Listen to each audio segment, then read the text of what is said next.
Welcome to our YouTube channel Veer story. अगर आपको जल्दी से नेक्स्ट एपिसोड चाहिए तो वीडियो को अभी लाइक करो।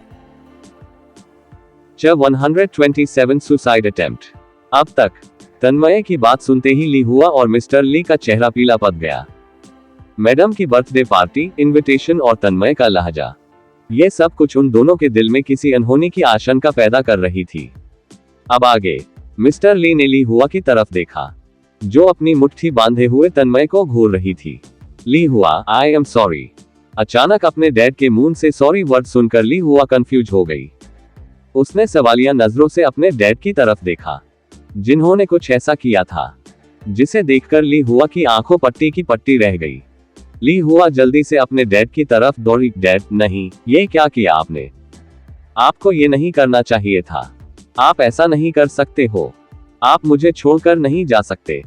मिस्टर ली धम की आवाज के साथ फर्श पर गिर पड़े। उनके मुंह से सफेद झाग निकल रहा था। कार्तिक के डर से उन्होंने जहर खाकर पहले ही सुसाइड कर लिया था। वो पहले से ही इस सिचुएशन के लिए तैयार थे। पहले मिस्टर ली ने ली हुआ को समझाने की कोशिश की था, मगर अंत में जब ली हुआ नहीं मानी तब उन्होंने सोच लिया था अगर उनकी बेटी का प्लान सफल हुआ तो उनकी जिंदगी सवर जाएगी, और अगर असफल हुआ तो वो चेयरमैन के हाथों मरने से पहले खुद ही आत्महत्या करके मर जाएंगे। आखिरकार ये तरीका चेयरमैन के हाथों से मरने से ज्यादा आसान था। ली हुआ की आंखें नम हो गईं। उसने घुटनों के बल बैठकर अपने डैड को देखा, जो अपनी आखिरी सांसें लेते हुए धीरे से कुछ बड़बड़ा रहे थे। ली हुआ, इससे पहले चेयरमैन तुम तक पहुंचे सुसाइड कर लो बेटा। वो इंसान नहीं है, एक शैतान है वो। तुम्हें तबाह कर देगा वो। ली हुआ ने अपने डैड का आखिरी अल्फाज सुना। उसके कांपते हाथ पैर बुरी तरह ठंडे पड़ चुके थे। वो एक साथ ऐसे भावनाएं महसूस करने लगी थी जिसका उसे नाम भी नहीं पता था। तन्मय ने मिस्टर ली की अधमरी हालत देखी। उसकी आंखें बुरी तरह सिकुड़कर छोटी हो गई थी। मिस्टर ली पर उसे बहुत ज्यादा गुस्सा आ रहा था। फिर से नहीं। अगर तुम मर गए तो चेयरमैन मुझे मार डालेंगे। ऐसे मरने की इजाजत नहीं है तुम्हें ली जून। तन्मय ने अपना कदम आगे बढ़ाया और फिर उसने ली हुआ की बाजू पकड़ एक कोने में फेंक दिया। ली हुआ कट्टी पतंग की तरह हवा में उड़ी और बैंग की तेज आवाज के साथ उसकी पीठ दीवार से टकराए।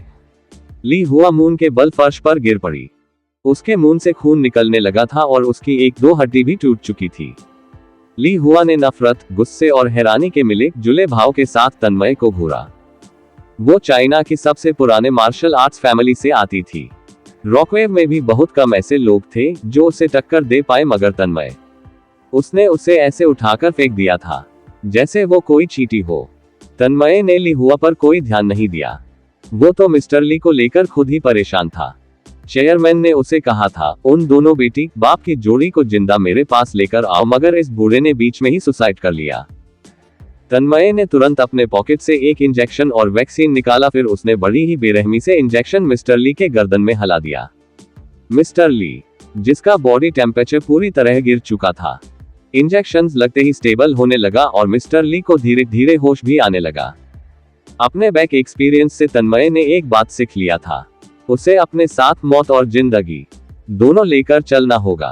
पहले भी कई ऐसे लोग थे जो गलती करने के बाद पकड़ में आते ही चेयरमैन के डर से सुसाइड करके आसान मौत मर जाते थे। इसीलिए तन्मय ने प्रतीक से कहकर एक ऐसा एंटीडोट तैयार करवाया था जो किसी भी तरह के जहर का असर 24 घंटे के लिए दबा दे। तन्मय ने मिस्टर ली का कॉलर पकड़ते हुए कहा, सालों, अगर तुम लोगों को चेयरमैन से इतना ही डर लगता है तो ऐसा कुछ करते ही क्यों हो जिससे चेयरमैन को गुस्सा आ जाए। अब फट क्यों रही है? चलो, चेयरमैन ने इनवाइट किया है ना, चलो बर्थडे सेलिब्रेट करने। तन्मय की बात सुनकर ली हुआ को बहुत ज्यादा गुस्सा आया, मगर जैसे ही उसने कुछ बोलने के लिए मुंह खोला, शब्द के बजाय उसके मुंह से खून का फावरा फूट पड़ा। तन्मय ने ली हुआ को भी बाल से पकड़ लिया। मिस्टर ली का कॉलर तो पहले से ही उसके मुट्ठी में था। तन्मय उन दोनों को घसीटते हुए केबिन से बाहर ले गया। ली हुआ ने खुद को छुड़ाने की लाख कोशिश की, अनगिनत पैतरे आजमाए, मगर तन्मय के सामने उसकी एक नहीं चल रही थी। ऑफिस में अब भी चहल पहल थी। बाहर मौजूद लोग ली हुआ और मिस्टर ली की दुर्दशा देखते ही अपनी अपनी जगह रुक गए, मगर किसी ने भी तन्मय को रोकने या टोकने की कोशिश नहीं की। रॉकवेव में तन्मय का ऑरा बहुत ऊंचा था। अगर पोजीशन वाइज देखा जाए तो रॉकवेव में चेयरमैन, प्रेसिडेंट और वाइस प्रेसिडेंट के बाद तन्मय का नंबर आता था। हालांकि अगर उसके पास चेयरमैन के ऑर्डर हो तो उसके सामने प्रेसिडेंट क्या और वाइस प्रेसिडेंट क्या। तन्मय ली हुआ और मिस्टर ली को सबके सामने घसीटते हुए वहां से लेकर चला गया। दूसरी तरफ रॉकवेव आइलैंड से दूर समुद्र के बीचों बीच एक शानदार क्रूज शिप खड़ी थी। वहां का माहौल बेहद ही सुहाना था और नजारा किसी भी बेचैन दिल को सुकून दे सकता था। क्रूज पर परफेक्ट लाइटिंग और लाइट डेकोरेशन की गई थी। वहां कपूर फैमिली, रायचंद फैमिली और कार्तिक और बेला के कुछ क्लोज लोगों के अलावा कोई और नहीं था। बाहरी लोगों को अपनी खुशी में शामिल करना ना ही कार्तिक को पसंद था और ना बेला को। सब लोग ड्रिंक्स एंजॉय करते हुए आपस में बातें कर रहे थे। इसी बीच वर्तिका आदित्य और समय के साथ खड़ी थी और उसने जोर से उन दोनों का हाथ पकड़ रखा था। उसके माथे पर शिकन की मोटी लकीरें नजर आ रही थी। ऐसा लग रहा था मानो अगर उसने आदित्य और समय का हाथ छोड़ दिया तो वो वही बेहोश होकर गिर जाएगी।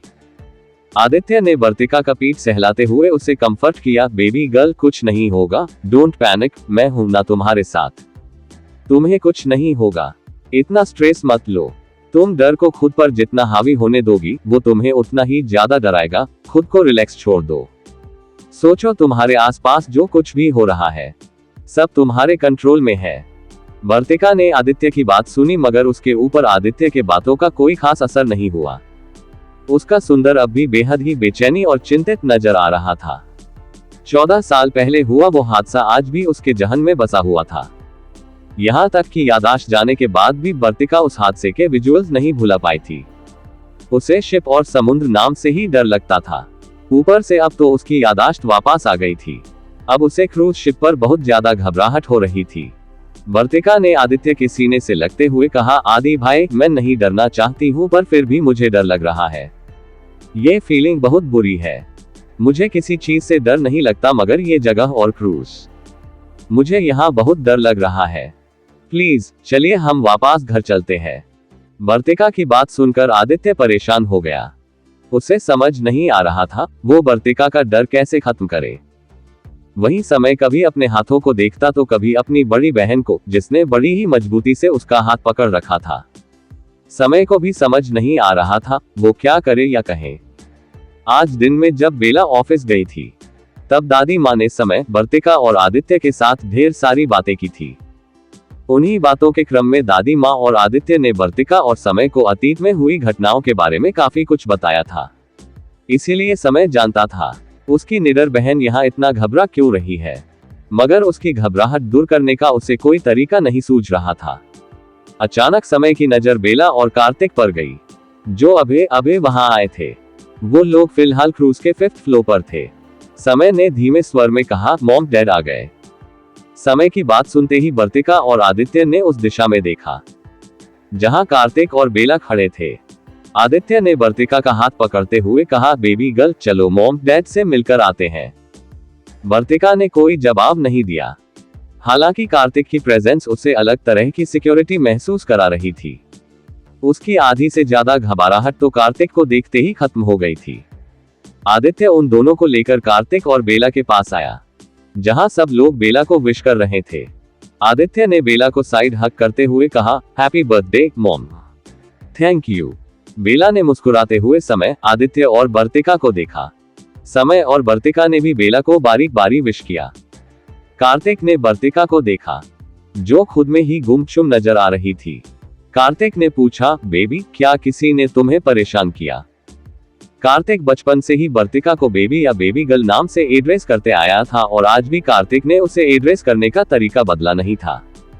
वर्तिका ने धीमे स्वर में कहा, नहीं, किसमें इतनी हिम्मत की वो मुझे परेशान करे? वो मैं तो। वर्तिका को हिचकिचाता देख आदित्य ने कहा, डैड बेबी गर्ल को डर लग रहा है। यहाँ समुद्र और शिप इसे उस हादसे की याद दिला रही है शायद। आदित्य की बात सुनते ही बेला और कार्तिक की आंखें एक साथ डार्क हो गई। उनकी बेटी ट्रॉमा से जूझ रही थी। कार्तिक ने बेला का पीठ सहलाकर उसे इशारे से शांत होने को कहा। फिर उसने वर्तिका की तरफ हाथ बढ़ाकर कहा, बेबी कम विथ मी। वर्तिका ने बगैर कुछ कहे कार्तिक का हाथ पकड़ लिया और कार्तिक उसे लेकर साइड में रेलिंग के पास चला गया। बेला ने आदित्य से पूछा, रे, अनुष्का, इरा और आरव कहाँ है? आदित्य ने जवाब में कहा, रे ब्रो, वहां बिन अंकल के साथ है। वो दोनों कोरोनेशन को लेकर कुछ बातें कर रहे थे। ईरा अपने कमरे में है। उसे हैचे हो रहा था तो बुआ ने उस कमरे में भिजवा दिया। अनुष्का थोड़ी देर पहले ही वॉशरूम गई है और आरव, मैं उस बेवकूफ के बारे में नहीं जानता हूँ। होगा कहीं इधर उधर उछल कूद कर रहा। उछल कूद? भाई, मैं कोई बंदर नहीं हूँ जो उछल कूद करता फिरूंगा। आरव, जो अभी अभी ही वहां आया था, उसने गुस्से से आदित्य को घूरा, तू पीठ पीछे मेरी बुराई क्यों कर रहा था? अभी एक एक लाफा दूंगा ना तो दिमाग ठिकाने आ जाएगा, कुत्ता कहीं का। फालतू में मुझे बदनाम करता रहता है। आरव का मन हो रहा था आदित्य का सर फोड़ देने का, मगर बेला के सामने उसे अपनी इमेज खराब नहीं करनी थी। इसीलिए वो ऊपर से किसी डिसेंट बच्चे की तरह बिहेव करता रहा। हैप्पी बर्थडे मामी जी, आरव ने बड़ी ही पॉलिटली कहा, जिस पर बेला ने मुस्कुराते हुए थैंक यू कहा। उसकी गहरी काली आंखें आरव को बड़े ध्यान से देख रही थी, जिससे आरव को थोड़ा असहज महसूस होने लगा था। वैसे तो उसे अटेंशन गैदर करना बड़ा पसंद था, मगर बेला की नजर अलग थी। वो किसी को भी नर्वसनेस फील करा सकती। सिस्टर बेला, मैंने सुना किसी ने आपको पॉइजन दिया था। किस कमीने का काम है ये? नाम बताना मुझे उसका। आज मैंने सर काट देना है उस इंसान का। अचानक वहां एक आक्रोशित आवाज गूंजी, जिसने सबका ध्यान अपनी तरफ खींच लिया। सबने आवाज की दिशा में देखा, जहां से चार्ली बड़े गुस्से में तमतमाता हुआ बेला की तरफ जा रहा था। बिन ने आह भरते हुए कहा, लड़के थोड़ा तो मर्यादा रखो। हर वक्त क्या मारने काटने की बात करते रहते हो? आज सिस्टर बेला का बर्थडे है। आज तो। चार्ली ने बिन की बात बीच में काटते हुए कहा, मर्यादा मर्यादा माय फुट, किसी ने सिस्टर बेला को पॉइजन दे दिया और आप लोग यहाँ बर्थडे सेलिब्रेट करना चाहते हो। लानत है आप लोगों पर। आपको तो अभी उस इंसान को ढूंढना चाहिए था बिन ब्रो, जिसने सिस्टर बेला को पॉइजन दिया था। अब तक अनुष्का भी वहां वापस आ चुकी थी। कार्तिक और बेला के आगमन के बारे में सुनने के बाद ईरा भी वहां आ चुकी थी, बेला को विश करने के लिए। हालांकि बेला की बर्थडे पार्टी में तो अब चार्ली सेंटर ऑफ अट्रैक्शन बन चुका था। आगे क्या होगा? क्या बेला ली हुआ की हकीकत जान पाएगी? जानने के लिए टू बी कंटिन्यूड।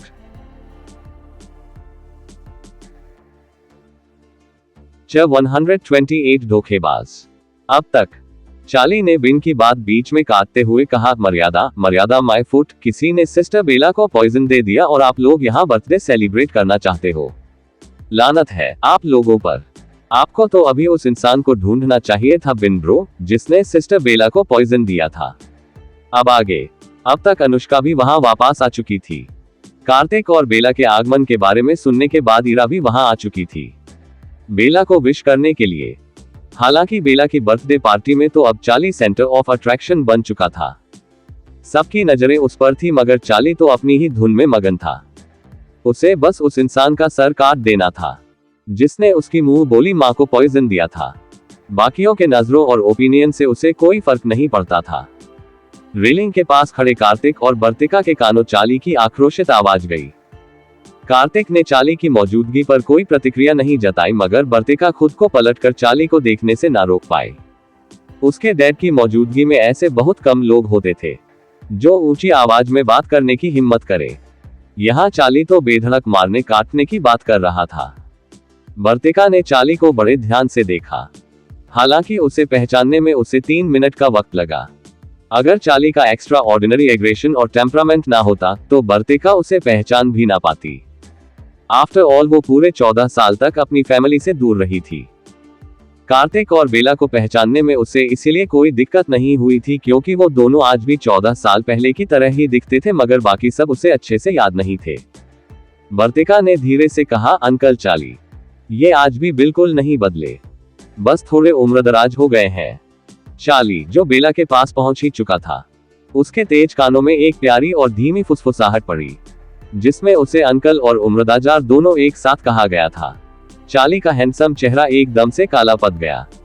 बेला के अलावा दुनिया में वो किसी को भी अपनी फैमिली नहीं मानता था और ना ही किसी को खुद से इनफॉर्मली बात करने की परमिशन देता था। चार्ली गुस्सैल भाव के साथ आवाज की दिशा में पलटा, जहां उसे एक प्यारी और सुंदर टीनेज लड़की दिखी, जो चेरी ब्लॉसम ड्रेस में किसी नाजुक राजकुमारी की तरह दिख रही थी। चार्ली ने आंख सिकोड़कर बोला, तुम तुम छोटी लड़की, तुम्हारी हिम्मत कैसे हुई मुझे अंकल और उम्रदराज कहने की? किसने परमिशन दिया तुम्हें मेरे पीठ पीछे बात करने की, और किस एंगल से मैं तुम्हें उम्रदराज दिख रहा हूँ? एब्स, देखा है तुमने मेरा? अचानक चाली की आक्रोशित नजरें खुद पर महसूस कर वर्तिका थोड़ा घबरा गई और उसने कार्तिक की स्लीव पकड़ ली, जो शांति से दूर समुद्र की तरफ देख रहा था। चाली की बात सुनकर वहां मौजूद लोगों ने एक साथ वर्तिका की तरफ देखा, मगर उसका सुंदर चेहरा देखते ही वो सब स्पीचलेस हो गए। हालांकि ऐसा नहीं था, उनके पास शब्दों की कमी थी, बस ये था कि कोई कुछ बोलना नहीं चाहता था। कार्तिक ने अपनी पलकें झुकाकर वर्तिका के छोटे से हाथ को देखा, जिससे उसने उसकी स्लीव पकड़ रखी थी। फिर कार्तिक धीरे से चाली की तरफ पलटा। उसके हैंडसम चेहरे पर हमेशा की तरह ही कोई एक्सप्रेशंस नहीं थे। चाली ने कार्तिक को देखा, वो पूरी तरह हक्का बक्का रह चुका था। उसने कार्तिक को ऊपर नीचे हर तरफ से देखा। सामने खड़ा इंसान सच में वही जंगली इंसान था, जिसने उसकी बहन को उससे छीन लिया था। चाली की नजर कार्तिक के उस स्लीव पर गई, जिसे वर्तिका ने पकड़ रखा था। चाली की आंखें और ज्यादा सिकुड़ गई, हालांकि हैरानी के बजाय अब उसकी आंखों में गुस्सा नजर आ रहा था। चाली एकदम से कोल्डली बोला, धोखेबाज जंगली आदमी, तुमने मेरी बहन को धोखा दिया, वो भी उसके बर्थडे वाले दिन। आज मैंने तुम्हें जान से मार देना है। तुम्हारी हिम्मत कैसे हुई मेरी बहन के सामने किसी और लड़की के साथ ऐसे हाथों में हाथ डालकर खड़े होने की? आज मैं तुम्हारी जान भी लूंगा और इस छोटी लड़की की भी। चाली की बातों ने खुशनुमा माहौल को एकदम से तनावपूर्ण बना दिया। वहां अब ऐसा सन्नाटा पसर चुका था, जिसमें सुई गिरने की आवाज भी आसानी से सुनी जा सकती थी। सबने सहमी हुई नजरों से कार्तिक को देखा, जो बिना किसी एक्सप्रेशन के चाली को देख रहा था। अचानक एक उड़ता हुआ चाटा आया और चाली को अपने सर के पीछे तेज दर्द महसूस हुआ था। चाली गुस्से में पलटा। उसे समझ नहीं आ रहा था किसने उसे चाटा मारने की हिम्मत की थी। गुस्से चाली अपने पीछे खड़ी बेला को देखते ही भीगी बिल्ली की तरह अपना सर सहलाने लगा। सिस्टर बेला, धोखा आपका जंगली पति आपको दे रहा है और आप मुझे मार रही हो। ऐसे चाटों की बरसात तो आपको अपने पति पर करना चाहिए था। जरा उधर देखो, कैसे उस छोटी लड़की के साथ खड़ा है आपका पति। चाली की बकवास बातें सुन बेला की आंखें बुरी तरह सिकुड़कर छोटी हो गई। भले ही बेला की गैर मौजूदगी में कार्तिक की इमेज चाली की नजरों में काफी अच्छी बन चुकी थी, मगर यदि कार्तिक ने उसकी बहन को धोखा दिया तो उसे फर्क नहीं पड़ता था। कार्तिक रॉकवेव का चेयरमैन है या फिर साक्षात भगवान, वो उसे इतनी आसानी से नहीं छोड़ने वाला था। बेला ने दोबारा चाली के सर पर चाटा मारते हुए कहा, इडियट, क्या तुम्हारा दिमाग ठिकाने पर नहीं है? क्या खाया था आज सुबह तुमने? जहर। जब से आए हो तब से कुछ भी अनाप शनाप रटते जा रहे हो। पर सिस्टर बेला, चेयरमैन और वो छोटी लड़की, क्या आपको दिखाई नहीं दे रहा वो दोनों कितने क्लोज है? आज से पहले आपने किसी लड़की को चेयरमैन के इतने क्लोज देखा है? पक्का उस लड़के और चेयरमैन के बीच कुछ चल रहा है। चाली हार मानने को तैयारी नहीं था। आज से पहले उसने किसी गैर लड़की को कार्तिक के इतने करीब खड़ा नहीं देखा था। जीतना कि वो छोटी लड़की थी। बेला ने आह भरते हुए कहा, इडियट, वो वर्तिका है, हमारी वर्तिका, बेबी गर्ल हमारी। वर्तिका का नाम सुनते ही चाली ने हैरान नजरों से कार्तिक के बगल में खड़ी छोटी लड़की को देखा। गौर करने पर उसने नोटिस किया उस छोटी लड़की और बेला के फेशियल फीचर्स काफी मिलते जुलते थे। उसकी आंखें भी ब्लूइश ब्लैक थी। चाली का गाल और कान एकदम से लाल हो गए। अपने शब्दों के बारे में सोच उसे अचानक बहुत ज्यादा शर्मिंदगी महसूस होने लगी थी। चाली ने सिर खुजाते हुए टेढ़ी नजरों से वर्तिका को देखा, जो थोड़े अजीब एक्सप्रेशंस के साथ उसे देख रही थी। चाली की शर्मिंदगी वर्तिका का निर्दोष चेहरा देखते ही 100 गुना ज्यादा बढ़ गया। उसका मन हो रहा था कहीं जमीन फटे और वो उसके अंदर सिर छुपा ले। अचानक वहां की शांति भंग करते हुए 3 लोगों के हंसने की आवाज चारों तरफ गूंजने लगी। चाली ने तीखी नजरों से आवाज की दिशा में देखा, जहां उसे बेन, सैम और निखिल एक साथ हंसते हुए नजर आए। सैम ने बड़ी मुश्किल से अपनी हंसी कंट्रोल करते हुए कहा, धोखेबाज जंगली आदमी, हाँ चाली, क्या तुम साफ साफ हमें बताओगे किसे तुमने इतने इंटरेस्टिंग टाइटल से एड्रेस किया है? चाली ने सैम और उसकी बातों को नजरअंदाज कर दिया। उसका गुस्से से भरा दिल अब घबराहट से भर चुका था। चार्ली तुरंत बेला के पीछे छिपते हुए बोला, सिस्टर बेला, मुझे अपने शैतान पति से बचा लो प्लीज, मैंने जानबूझकर वो सब नहीं कहा था, मुझे लगा वो आपको धोखा दे रहे हैं, इसीलिए मैंने गुस्से में वो सब बोल दिया। भले ही गुस्से में आकर चार्ली ने कुछ भी बोल दिया था, मगर हकीकत में डर तो उसे भी कार्तिक से बहुत ज्यादा लगता था। कार्तिक ने वहां से जाते हुए कठोरता से कहा, चार्ल्स रिचर्ड, मेरे साथ आओ तुम। चार्ली ने उम्मीद भरी नजरों से बेला की तरफ देखा, मगर बेला ने असहमति में अपना कंधा उचका दिया। अंत में ना चाहते हुए भी चार्ली को कार्तिक के पीछे शिप के बैक एरिया में आया, मगर वहां का नजारा देखते ही चार्ली हक्का बक्का हो गया। आगे क्या होगा, आखिर क्या देख लिया चार्ली ने, जानने के लिए टू बी कंटिन्यूड।